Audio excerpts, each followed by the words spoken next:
connection. As we spend time with people across the United States, conversations that often begin about seemingly intractable political conflict lead to deeper questions about separation. How do I know when my dad has become so toxic that I need to cut him out of my life? Does this mean it's time for me to get a divorce? Maybe I can't be friends with her anymore.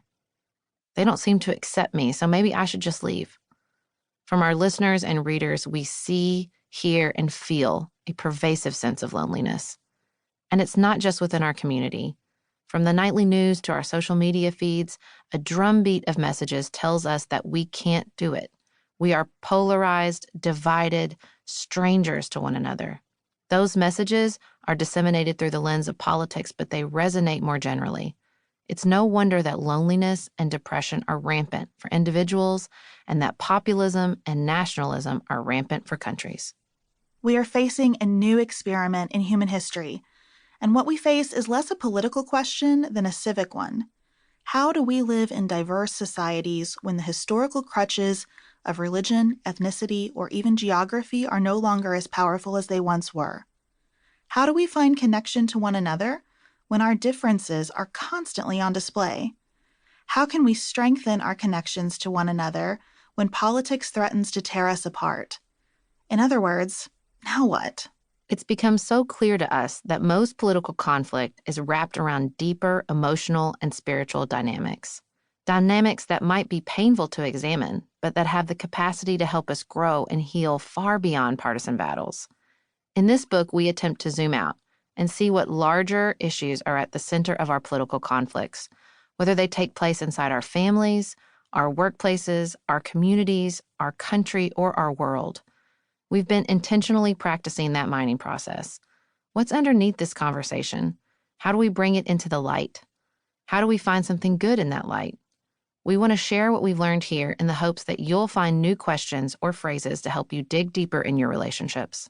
To do that, we believe we have to re-examine all the levels of connection in our lives, from our families of origin to the entire human race with which we share this planet. We aren't going to be able to give you hard and fast rules at any of these levels. Side note, we know everyone wants a quick and easy rule about ghosting your uncle on Facebook. It doesn't exist. We're sorry. Here's what we hope to do throughout this book. Help us all see these levels of connection more clearly and the factors beyond politics that might be at play in those relationships. Share stories that help us know we aren't alone and from which we might be able to gain some inspiration. Draw on historic examples of connection to reorient us as family members, friends, colleagues, neighbors, and global citizens. Look to the future with our problem-solving hats on so that we can confidently and compassionately navigate our personal and civic challenges. We know and experience the deep worry associated with pervasive polarization. This book is not intended to add to your worries. We want to relieve some pressure by saying as clearly as we can, we have urgent problems, and you don't have to solve them all because you are not alone. This book is also not intended to guilt you into staying in toxic spaces. There are times when some level of separation is the right answer, whether that means separating from a person, a job, or an institution. We're here to help you ask questions about when to separate and when to stay. We're here to help you think about the impact of your connections. We don't want to focus only on your painful relationships.